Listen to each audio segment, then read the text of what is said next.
আজ আমি বানাবো আম পোড়ার শরবত। আমি এখানে 4টে আম নিয়েছি, উনানে পুড়িয়ে নিচ্ছি। আপনারা চাইলে গ্যাসের চুলাতে পুড়িয়ে নিতে পারেন বা সিদ্ধ করে নিতে পারেন। ভালোভাবে পোড়ানো হয়ে গেলে আমি আমগুলোকে ঠান্ডা করে নেব। এই গরমের হাত থেকে একটু শান্তি পাওয়ার জন্য এরকম ঠান্ডা একটা শরবত বানিয়ে খেতে পারেন। হাতের কাছে উপকরণ দিয়েই এই শরবতটা বানানো হয়ে যাবে। শরবতটা বানাতে আমার লেগেছে আম, জিরে গুঁড়ো, বিট নুন, জলজিরা, চিনি আর বরফ।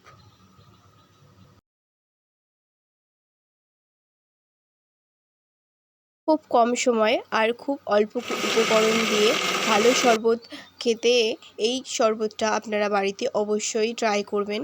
আপনাদের কেমন লেগেছে আমাকে কমেন্ট করে অবশ্যই জানাবেন। ভালো লাগলে লাইক, শেয়ার অ্যান্ড সাবস্ক্রাইব করে দেবেন।